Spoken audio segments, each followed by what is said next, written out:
Selamat pagi Bapak Ibu Saudara yang terkasih dalam Tuhan. Berjumpa lagi kita dalam program Sarapan Rohani GNH pada pagi yang indah ini, tanggal 24 Juni 2024. Tentu kita selalu rindu kebenaran firman Tuhan mengawali kegiatan kita setiap harinya. Sebelum kita bersama-sama merenungkan firman Tuhan, mari kita satu dalam doa. Kami bersyukur pemeliharaan Tuhan menyertai istirahat kami, kekuatan daripada Tuhan memberikan kami energi yang baru pada pagi hari ini sehingga kami siap memulai aktivitas kami. Tetapi kami rindu firman Tuhan menjadi fondasi yang teguh dalam kami menjalani hari-hari kami. Berfirmanlah, kami siap mendengar dan melakukannya dalam keseharian kami. Amin. Firman Tuhan kita dalam kesempatan pada hari ini terambil dari dua ayat, yaitu dari Mazmur 116 ayat 77, yaitu biarlah rahmat-Mu sampai kepadaku supaya aku hidup, dan dalam Filipi 1 ayat 9, yaitu dan inilah doaku, semoga kasih-Mu makin melimpah dalam pengetahuan yang benar dan dalam segala macam pengertian. Demikian dua ayat yang meneguhkan kita pada pagi hari ini. Berdasarkan dua ayat tersebut, saya menyusun sebuah renungan bagi kita semua yang berjudul Kasih itu Pengertian. Ketika saya membaca kedua ayat ini dan merenungkannya, sepintas saya ingat dengan kisah Salomo. Tentu kita semua tahu dari Duta Kristama sampai PWSKJ ya, bahwa apa yang diminta sama Salomo ketika ia menjadi raja. Yang dia minta itu simple, yaitu hikmat dan kebijaksanaan dari Tuhan. Mengapa dia tidak minta saja ya, kok seperti istilah sekarang harta, tahta, wanita? Kan asik ya sebagai pemimpin, sebagai supreme leader gitu ya. Mengapa dia tidak meminta sesuatu yang besar, sesuatu yang kuat untuk dirinya? Tentu saja Salomo tidak semata-mata meminta hikmat dan kebijaksanaan itu karena dia adalah hamba Tuhan yang taat, tetapi tentu saja dua ayat ini bisa menjawab pertanyaan kita tersebut. Ketika kita bersama-sama melihat di dalam Mazmur tadi, itu sesungguhnya adalah pujian Daud kepada Allah karena Taurat itu menolongnya. Dikatakan di ayat selanjutnya dalam bagian Mazmur tersebut bahwa sebab Taurat-Mu adalah kegemaranku. Itu menunjukkan bahwa sesungguhnya Taurat Tuhan menolong Daud yang penuh dengan dosa dan kesalahan pada kehidupannya. Saya tidak perlu jabarkan satu persatu, Bapak Ibu Saudara sudah tahu semuanya.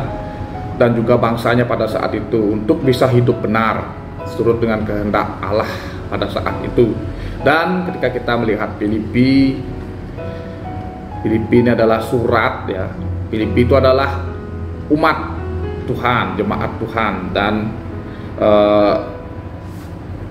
di dalam firman Tuhan ini Filipi ini adalah surat Paulus, surat pengembalaannya kepada jemaat Tuhan di Filipi agar selalu berpegang dalam iman kepada Yesus Kristus sekalipun mereka menghadapi berbagai macam penyesatan dan juga diskriminasi di lingkungannya, karena mereka adalah, bisa dikatakan seperti saat ini, adalah minoritas ya. Jadi mereka tuh rawan untuk disesatkan dan juga rawan didiskriminasi oleh orang-orang di lingkungannya pada waktu itu. Dan yang perlu kita sorot juga adalah seorang Paulus yang tetap melayani Tuhan dan umatnya sekalipun ia berada di dalam penjara.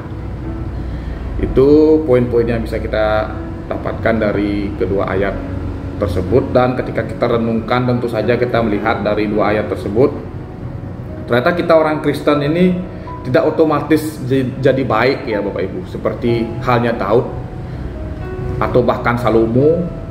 Ketika bapak dan anak ini menjadi pemimpin di bangsa Israel, mereka bukanlah orang yang baik. Daud merebut istri orang, kasarnya bilang begitu. Salomo punya 1000 istri dan juga menyeleweng, ikut menyembah ilah-ilah dari istrinya. Dan Daud juga banyak melakukan dosa, bahkan dia membunuh seseorang untuk mendapatkan istrinya.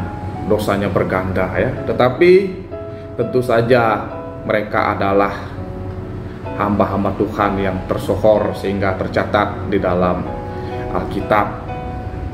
Dan juga orang Kristen ternyata kalau berdasarkan dua ayat tersebut tidak otomatis selamat, seperti halnya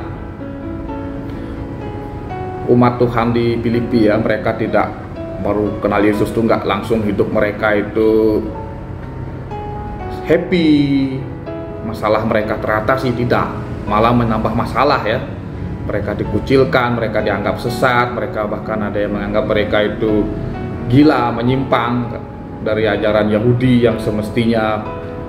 Dan tentu saja ternyata kalau kita bisa lihat dari kedua ayat tersebut, tentu saja kita masih berdosa dalam tingkah laku kita seperti halnya Daud, sekalipun kita sudah menjadi orang Kristen. Dan kita masih rawan terkena godaan dari luar, seperti halnya yang dihadapi oleh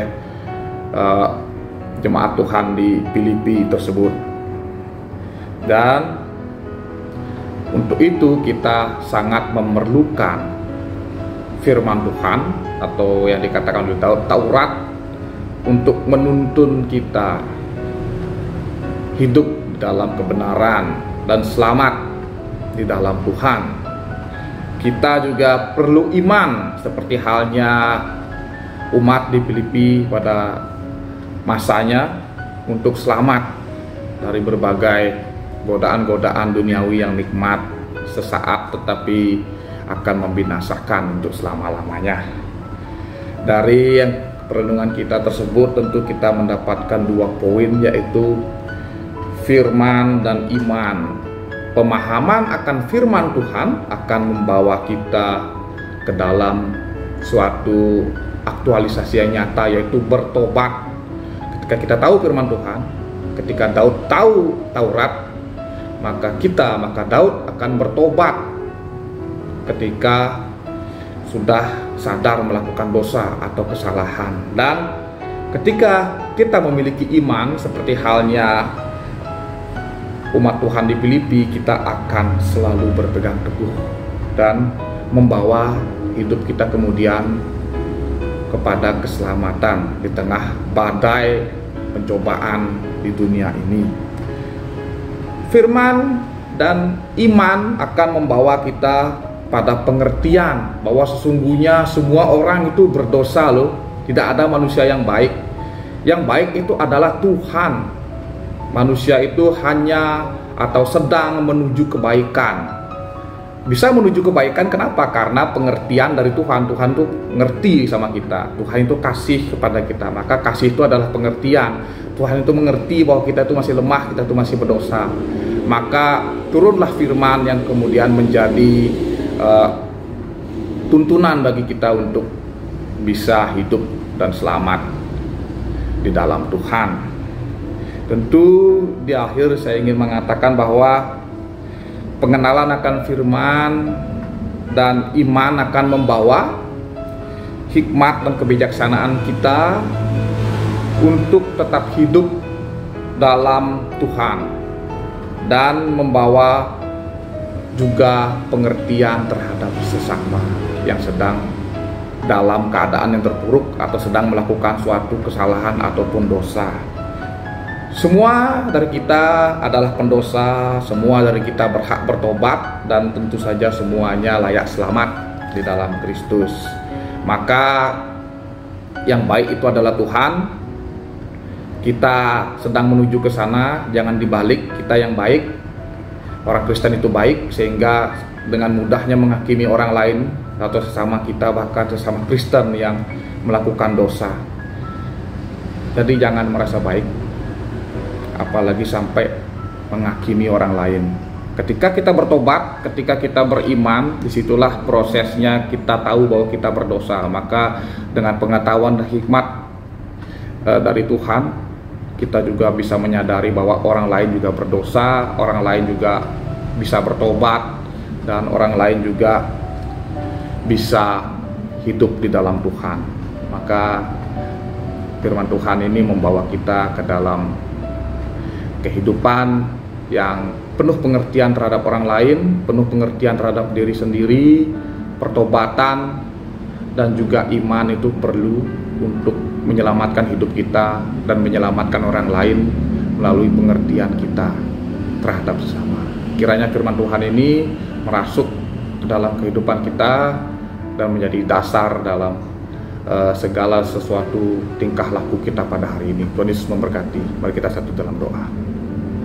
Kami bersyukur firman Tuhan yang telah Tuhan karuniakan dalam kehidupan kami, menuntun kami, menyadarkan kami bahwa kami adalah orang yang berdosa. Kami perlu firman Tuhan, kami perlu beriman kepada Tuhan, dan kemudian kami perlu memiliki pengertian bahwa orang lain juga sama seperti kami, sehingga kami bisa membangun suatu pengertian dan tidak saling menghakimi, bersama-sama saling membangun di dalam iman untuk selalu hidup di dalam Tuhan dalam keseharian kami yang penuh dengan berbagai rintangan dan godaan duniawi.